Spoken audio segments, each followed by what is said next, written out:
আল্লাহ তিলাওয়াতে আমার মন লাগিয়ে দাও। আলহামদুলিল্লাহি রাব্বিল আলামিন ওয়াসসালাতু ওয়াসসালামু আলা সাইয়্যিদিল মুরসালিন আম্মা বা'দ ফাআউযু বিল্লাহি মিনাশ শাইতানির রাজীম বিসমিল্লাহির রহমানির রহিম আসসালাতু ওয়াসসালামু আলাইকা ইয়া রাসূলুল্লাহ ওয়া আলা আলিকা ওয়া আসহাবিকা ইয়া হাবিবাল্লাহ আসসালাতু ওয়াসসালামু আলাইকা ইয়া নবিয়াল্লাহ ওয়া আলা আলিকা ওয়া আসহাবিকা ইয়া নূরাল্লাহ। প্রিয় মাদানী চ্যানেলের দর্শকবৃন্দ, উপস্থিত হয়েছি মাদানী চ্যানেল বাংলা এর অনুষ্ঠান কোরআন শিখে পড়ুন এর মধ্যে। প্রিয় মাদানী চ্যানেল দর্শকবৃন্দ, এই অনুষ্ঠানে আমরা আল্লাহ তাআলার পাক কালাম শিকার বিষয়ে গুরুত্বপূর্ণ কিছু দিক নির্দেশনা আপনাদের নিকট পেশ করার চেষ্টা করি। সাথে সাথে কোরআন পাকের তিলাওয়াত প্র্যাকটিক্যাল কীভাবে করবেন তা আপনাদের নিকট পেশ করার চেষ্টা করে থাকি। আসুন দরুদে পাকের একটি ফজিলত শ্রবণ করে নিই। রাসূল করিম রউফুর রহিম সাল্লাল্লাহু তাআলা আলাইহি ওয়াসাল্লামের প্রতি দরুদে পাক পাঠ করার অগণিত অসংখ্য ফজিলত কিতাবের মধ্যে এসেছে। একটি রিওয়ায়াত এভাবে এসেছে যে আমিরুল মুমিনিন হযরত মাওলা আলী শেরে খুদা রাদিয়াল্লাহু তাআলা আনহু তিনি এটা বর্ণনা করেন, আল্লাহ পাক রব্বুল আলামিন জান্নাতে একটি বৃক্ষ সৃষ্টি করেছেন। আর সেই বৃক্ষের বিষয়ে বলা হচ্ছে, সেই বৃক্ষের ফল আপেলের চেয়ে বড়, আনারের চেয়ে ছোট, মাখনের চেয়ে নরম, মধুর চেয়েও মিষ্টি এবং মেশকের চেয়েও অধিক সুগন্ধ। এই বৃক্ষের ঢালসমূহ ভেজা মুক্তার, কাণ্ড স্বর্ণের এবং পাতা মূল্যবান পাথরের। আর হাদিসে পাকের মধ্যে আসছে, অর্থাৎ এই রিওয়ায়াতের মধ্যে আসছে, লা ইয়াকুলু মিনহা ইল্লা মান আকসারা মিনাস সালাতি আলা মুহাম্মদ সাল্লাল্লাহু তাআলা আলাইহি ওয়াসাল্লাম। অর্থাৎ হযরত আলী রাদিয়াল্লাহু তাআলা আনহু বলেন, ওই বৃক্ষের ফল একমাত্র সেই ব্যক্তি খেতে পারবে যে নবী করিম রউফুর রহিম সাল্লাল্লাহু তাআলা আলাইহি ওয়াসাল্লামের প্রতি বেশি পরিমাণে দরুদ শরীফ পাঠ করবে। আল্লাহু আকবার! কেমন অসাধারণ বৃক্ষ হতে পারে, কেমন অসাধারণ ফল সেই বৃক্ষের মধ্যে রয়েছে আমরা শুনলাম। অবশ্যই হযরত আলী রাদিয়াল্লাহু তাআলা আনহু যখন বলেছেন সেই বৃক্ষ, সেই ফল সম্পর্কে অবশ্যই ওনারাই ভালো জানেন, আমার নবী ভালো জানেন। তবে আমরা এটা এই রিওয়ায়াতের মাধ্যমে অনুধাবন করতে পারি, অবশ্যই যারা দরুদে পাক পাঠ করে, যারা আল্লাহর হাবিব সাল্লাল্লাহু তাআলা আলাইহি ওয়াসাল্লামকে মহব্বত করে দরুদে পাক পাঠ করে, তাদের জন্য অনেক নিয়ামত আল্লাহ তাআলা রেখেছেন, যা কিছু হয়তো আমরা এই রিওয়ায়াতের মাধ্যমে শুনলাম। তো অবশ্যই আল্লাহর হাবিব সাল্লাল্লাহু তাআলা আলাইহি ওয়াসাল্লামের শান এগুলো আমাদের কল্পনার বাইরে। ওনার প্রতি দরুদে পাক যারা পাঠ করে, যদি ওনাদেরকে এমন প্রতিদান দেওয়া হয়, তাহলে চিন্তা করে দেখুন আমার নবীর শান কেমন হবে। তো আসুন আল্লাহর হাবিবের প্রতি মোহাব্বত সহকারে দরুদে পাক পাঠ করি। সাল্লু আলাল হাবিব সাল্লাল্লাহু তাআলা আলা মুহাম্মদ সাল্লাল্লাহু তাআলা আলাইহি ওয়াসাল্লাম সালাতান ওয়া সালামান আলাইকা ইয়া রাসূলুল্লাহ। প্রিয় আমাদের চ্যানেল দর্শকবৃন্দ, আসুন যেহেতু আল্লাহ তাআলা পাক কালাম শেখার বিষয়ে আমাদের এই অনুষ্ঠান, তো আল্লাহ তাআলা পাক কালাম এই কিতাবুল্লাহ, এটা শেখার বিষয়ে হাদিসে পাকে কি রয়েছে? একটা হাদিসে পাকে এভাবে এসেছে যে ব্যক্তি কিতাবুল্লাহ অর্থাৎ আল্লাহ তাআলা পাক কালাম কোরআনে পাক এর একটি আয়াত অথবা একটি অধ্যায় শিক্ষা দিয়ে থাকে, আল্লাহ তাআলা কিয়ামত পর্যন্ত তার সওয়াব বৃদ্ধি করতে থাকবেন। তো সত্যি বলতে কি, দুনিয়ার মধ্যে অবশ্যই এক একটি নেক আমলের সওয়াব আল্লাহ তাআলা প্রদান করবেন, কিন্তু আল্লাহ তাআলা পাক কালাম শিখানোর এর সওয়াব এটা অসাধারণ। এর বর্ণনা আমরা যতই করি না কেন অনেক কম। এটা আমরা যতই এর শান বর্ণনা করি না কেন, এর ফজিলত বর্ণনা করি না কেন, এর সওয়াবের কথা বলি না কেন, আমাদের বর্ণনা অনেক কম। বাস্তবিক পক্ষে এর বর্ণনা অপরিসীম। কোরআন পাকের তিলাওয়াতের ফজিলত অসংখ্য, অসাধারণ, অকল্পনীয়। কারণ এর সাথে সম্পর্ক আল্লাহ তাআলার সাথে, কোরআন পাকের সম্পর্ক আল্লাহ তাআলার সাথে, আল্লাহ তাআলার কালাম। চিন্তা করে দেখুন, আল্লাহ তাআলার কালাম, যে কালামের সাথে যে বাক্যর সাথে আল্লাহ তাআলার সাথে সম্পর্ক, যে কিতাবের সাথে আল্লাহ তাআলার সাথে সম্পর্ক, তার মর্যাদা কেমন হবে? অবশ্যই তার মর্যাদা অকল্পনীয়, অকল্পনীয়। সুতরাং আমরা তো নিয়ত করিনি আল্লাহ তাআলার এই কালামকে নিজের অন্তরের মধ্যে পরিপূর্ণভাবে মোহাব্বত সহকারে জায়গা দেওয়ার, নিজের জবানের মধ্যে মোহাব্বত সহকারে তিলাওয়াতের মাধ্যমে জায়গা দেওয়ার। একটু নিয়ত করি, চেষ্টা করি। যখনই সম্ভব হয় আল্লাহ তাআলার পাক কালাম শিকার, যখনই সম্ভব হয় আল্লাহ তাআলার পাক কালাম তিলাওয়াত করার সময় দিয়ে দিই। আল্লাহ তাআলা দয়া করুন, তৌফিক দান করুন। তো আসুন আর দেরি নেই, আজকে আমরা তিলাওয়াতের দিকে যাচ্ছি। অবশ্যই সূরা নিসা এর 155 নং আয়াত থেকে আজকে শুরু হবে। আমরা 54 নং আয়াত পর্যন্ত গত অনুষ্ঠানে আপনাদের নিকট পেশ করার চেষ্টা করেছি, অর্থাৎ 154 নং আয়াত পর্যন্ত। তো আজকে আমরা 155 নং আয়াত থেকে শুরু করতে যাচ্ছি। তো চলুন আর দেরি নয়, স্ক্রিনের দিকে আমরা যাই। দেখতে পাচ্ছেন আপনারা 6 পারার 2য় পৃষ্ঠা, অর্থাৎ হাফিজে কোরআনের আর 155 নং আয়াত সূরা নিসার। আসুন। أعوذ بالله من الشيطان الرجيم. بسم الله الرحمن الرحيم. فبما نقضهم ميثاقهم وكفرهم بآيات الله وقتلهم الأنبياء بغير حق। তো তাসদীদ যখন হয় কোনো শব্দে, মনে করেন এই দেখুন এখানে হক, এটার মধ্যে তাসদীদ দেখছি আমরা। তো তাসদীদযুক্ত হরফে যদি আমরা ওয়াকফ করি, দাঁড়াই, তো ওখানে একটু আপনার সময় দিয়ে আমাদেরকে দাঁড়াতে হবে। তো আসুন আবার পড়ি। ফাবিমা নাকদিহিম, আচ্ছা এখানে কলকলা, না ক জবর না, না ক এভাবে না, জবর হবে না, কলকলা হবে শুধুমাত্র। ফাবিমা নাকদিহিম মিসাকাহুম ওয়া কুফরিহিম বিআয়াতিল্লাহি ওয়া কতলিহিম। আমি এখন ওয়াকফ করেছি, সেজন্য এখানে সাকিন করলাম। আচ্ছা, যেহেতু মিম সাকিনের এখানে অনেক কায়দা দেখা যাচ্ছে, তো মিম সাকিনের কিছু কথা আপনাদেরকে জানানোর চেষ্টা করি। দেখুন, মিম সাকিনের কায়দা বা নিয়ম হচ্ছে 3টি। এর মধ্যে এই মিম সাকিনের পর যদি কখনো মিম আসে, মিম সাকিনের পর কখনো যদি মিম আসে, সেখানে হবে আপনার ইদগাম, তো এবং গুন্নাও হবে। যেমন কি ফাবিমা নাকদিহিম মিসাকাহুম, দেখুন ইদগাম করলাম, গুন্না করলাম, ঠিক আছে। আচ্ছা, এরপর দেখুন মিম সাকিনের পর ওয়াও এসেছে। এখন কথা হচ্ছে মিম সাকিনের পর ওয়াও আসলে কোন কায়দা হবে? আপনারা 2টা অক্ষর একেবারে মুখস্থ করে নিন। মিম সাকিনের পর যদি মিম আসে, অথবা মিম সাকিনের পর যদি বা আসে, তো মিম সাকিনের পর বা আসলে এটা হবে ইখফা, আর মিম সাকিনের পর মিম আসলে এটা হবে ইদগাম। ইদগামে শাফাউই বলে এটাকে, গুন্না হবে অবশ্যই, আর ইদগামে শাফাউই। আর মিম সাকিনের পর বা আসলে এটা হবে ইখফায়ে শাফাউই।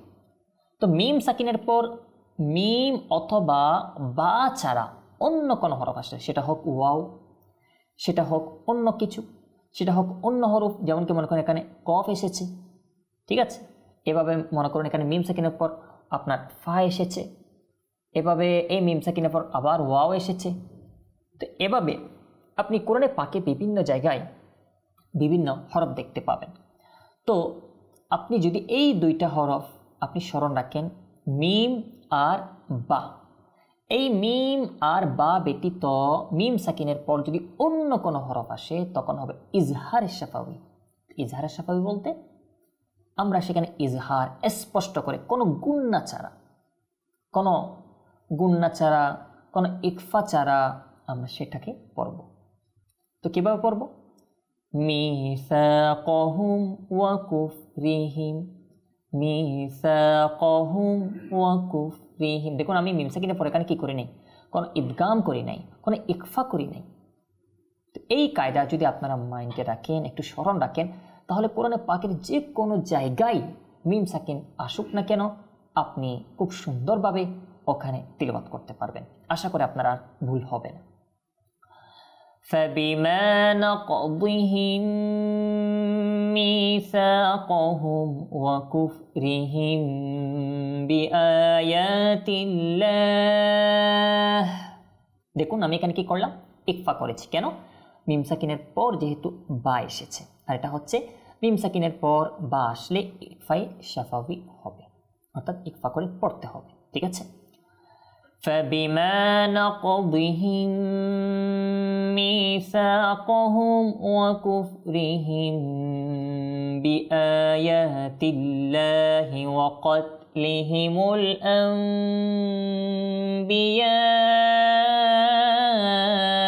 بغير حق وقتلهم الأنبياء بغير حق وقولهم قلوبنا غلف। আচ্ছা এখানে দেখুন নুন সাকিনের পর বা এসেছে। আমি বলেছি, আপনাদেরকে আগেও বলেছি যে নুন সাকিনের পর বা আসলে তখন সেটা হবে ইকলাব। তো এখানে দেখুন ইকলাব বলতে পরিবর্তন। এই নুন সাকিন এখানে একটা ছোট্ট মিম এসেছে, এটা মিম দিয়ে পরিবর্তন হয়ে গিয়েছে। এটা আমরা এখানে এই নুন সাকিনটা মিম দ্বারা পরিবর্তন হয়ে কি হয়ে গেল, আন আর আনবিয়া এভাবে পড়বো না, অর্থাৎ আস্তে এটা মিম এর মধ্যে পরিবর্তন হয়ে যাবে।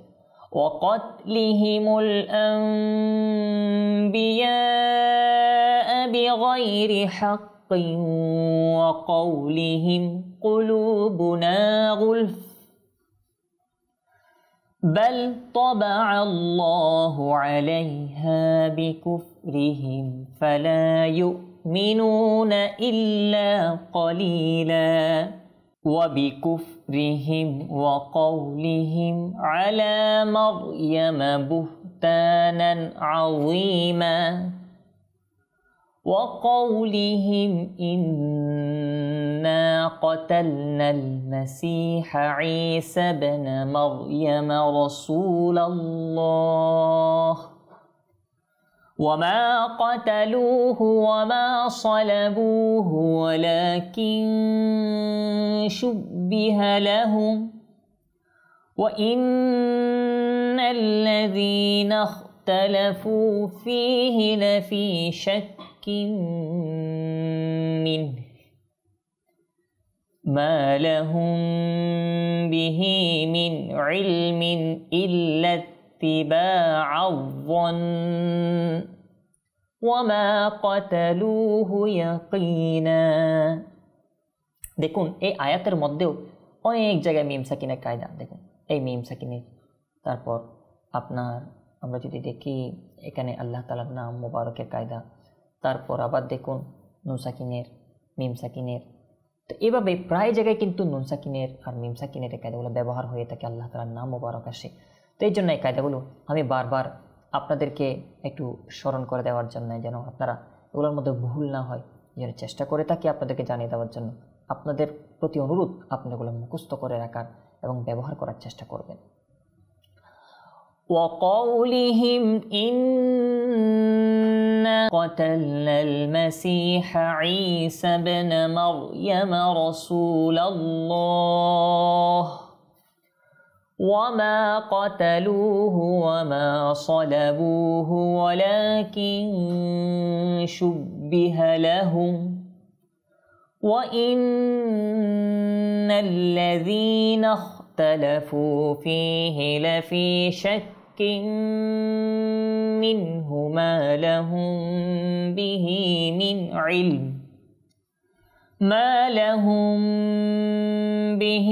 من علم إلا اتباع الظن وما قتلوه يقينا।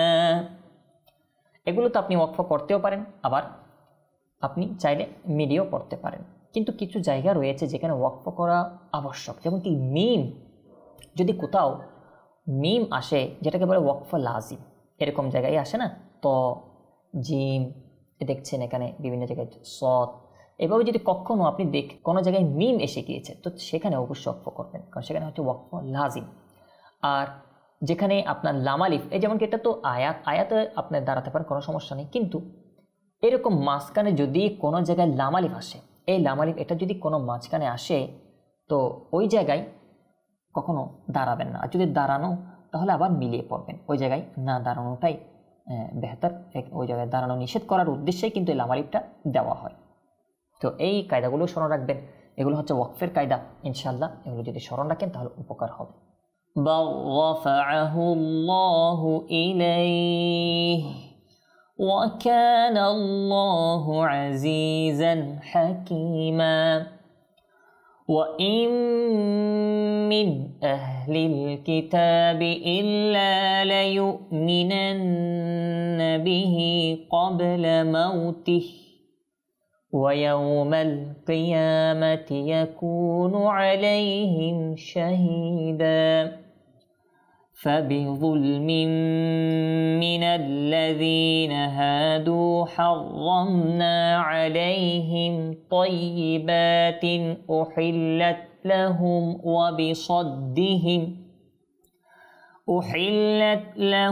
وبصدهم عن سبيل الله كثيرا وأخذهم الربا وقد نهوا عنه وأكلهم أموال الناس بالباطل وأعتدنا للكافرين منهم عذابا أليما لكن الراسخون في العلم منهم والمؤمنون يؤمنون بما أنزل إليك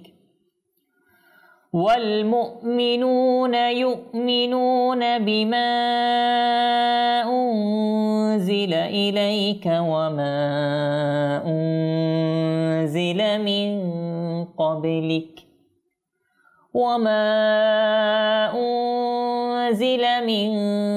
قبلك والمقيمين الصلاة والمؤتون الزكاة والمؤمنون